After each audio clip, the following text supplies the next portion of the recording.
শীতকাল মানে পিঠাপুলির সিজন। আমাদের সবচেয়ে পরিচিত পিঠাটি আমি আজকে সবচেয়ে সহজ উপায় তৈরি করে দেখাচ্ছি। আসসালামু আলাইকুম, সবাই কেমন আছেন? শুরুতে এখানে চালের গুঁড়া নিয়ে নিচ্ছি প্রায় 1 কাপ পরিমাণে, সাথে ময়দা দিয়ে দিচ্ছি আধা কাপ পরিমাণে, 3 টেবিল চামচ পরিমাণে দিয়ে দিচ্ছি চিনি, 2 টেবিল চামচ পরিমাণে দিয়ে দিচ্ছি পাউডার মিল্ক, লবণ দিয়ে দিচ্ছি পরিমাণ মতো। আপনারা এখানে চিনির পরিবর্তে ঝোলানো গুঁড়ো ব্যবহার করতে পারবেন। তারপর সব কিছুকে একসাথে খুব ভালোভাবে মিশিয়ে নিচ্ছি।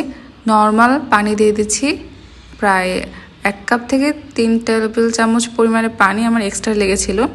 ব্যাটারটা খুব ভালোভাবে এভাবে গুলিয়ে নেবেন।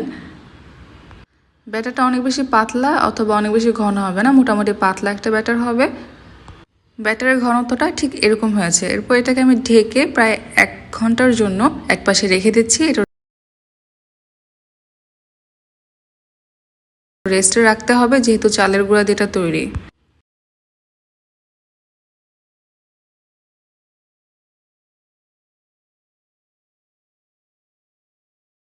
অন্যদিকে খিরসা তৈরি করার জন্য এখানে একটা প্যানের ভিতরে আমি দুধ নিয়ে নিচ্ছি প্রায় 700 গ্রাম পরিমাণে, আর তার সাথে আমি পাউডার মিল্ক ব্যবহার করব প্রায় আধা কাপ পরিমাণে। আপনারা যদি শুধুমাত্র দুধ দিয়ে তৈরি করেন তাহলে 1 কেজি পরিমাণে দুধ নেবেন।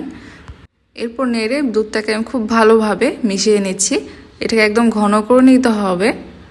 দেখুন দুধের কনসিস্টেন্সিটা একদমই ঘন হয়ে গেছে। দুধ ঘন হয়ে গেলে এই পর্যায়েতে আমি 2টো এলাচ আর 1 টুকরো দারুচিনি দিয়ে সামান্য লবণ অ্যাড করে দিয়েছি। অন্যদিকে একটা বাটিতে দুধ নিয়ে এটার ভিতরে আমি 2 টেবিল চামচ পরিমাণে চালের গুঁড়া অ্যাড করে দিয়ে ভালোভাবে মিশিয়ে নিয়ে একটা পেস্ট তৈরি করেছি।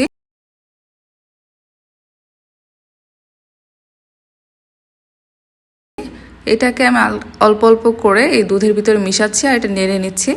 এই পর্যায়ে চুলাটা একটু কমিয়ে দিবেন। এই চালের গুঁড়োটা মেশানোতেই কিন্তু এটা ঘন হয়ে যাবে, তো অবশ্যই এটা মেশানোর সময় এটা নেড়ে নেবেন। আর এটা যখন ঘন হয়ে যাবে, এরকম কনসিস্টেন্সি হয়ে যাবে, সেই পর্যায়ে আমি 2 টেবিল চামচ পরিমাণে নারিকেল দিয়ে দিচ্ছি। নারিকেল দেওয়াটা একদমই অপশনাল। নারিকেল দেওয়ার পর এটা খুব ভালোভাবে মিশিয়ে নিচ্ছি। দেখুন খুব ঘন হয়ে যাচ্ছে, আরও একটু ঘন হয়ে যাবে এটা। আর এই পর্যায়ে আমি দিয়ে দিচ্ছি 6 টেবিল চামচ পরিমাণে গুড়। গুড়টা দেওয়াতে সুন্দর একটা কালার আসবে আর মিষ্টি হবে। আপনারা চিনিও ব্যবহার করতে পারেন। আর গুড় দেওয়ার পর একটু কিন্তু পানি ছাড়বে। তারপর এটাকে ভালো মতো একটু ঘন করে নিতে হবে এরকম। তবে এটা ঠান্ডা হয়ে যাওয়ার পর আরও বেশি ঘন হয়ে যাবে। তো দেখুন এরকম একটা ঘনত্ব চলে এসেছে।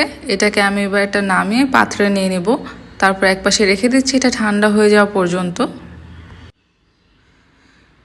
এবার অন্যদিকে পিঠাটা তৈরি করার জন্য আমি ভালোভাবে ব্যাটারটা আগে নেড়ে নিচ্ছি।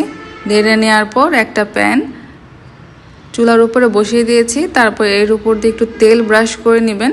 তেল আমি টিস্যুর সাহায্যে একটু মুছে নিচ্ছি চারদিকটা। তেল এভাবে মুছে নিলে পিঠাটা খুব সুন্দরভাবে প্যান থেকে তুলে আসবে। এটা গরম আছে, আমি হালকা বা কম আছে এটাকে 1 চামচ দিয়ে দিচ্ছি। 1 চামচের মতো দেওয়ার পর এটাকে এভাবে ঘুরিয়ে নিতে হবে, যতটা সম্ভব পাতলা করে নিতে হবে। চুলা আঁচটা কম আছে। তো এটাকে আমি ঘুরিয়ে নিয়ে এরকম পাতলা করে নিয়েছি, একদমই গোল করে। একটু পরেই দেখবেন যে উপরের দিকটা সুন্দরভাবে হয়ে গেছে। তারপর একপাশে খিরসা দিয়ে দিতে হবে। পরিমাণ মতো খিরসা আমি দিয়ে দিয়েছি এক পাশ দিয়ে। তারপর এটাকে আস্তে আস্তে করে ফোল্ড করে নিতে হবে। এটাকে দেখুন আমি একদম সাদা সাদা করে রেখেছি। পিঠাগুলো অনেক সুন্দর সাদা রঙের হয়েছে। তো আমি এটাকে সুন্দরভাবে ফোল্ড করে নিচ্ছি। এরপর এটাকে আরও 1 মিনিট একটু ভেজে নেবেন যাতে সুন্দরভাবে পিঠাটা হয়ে যায়।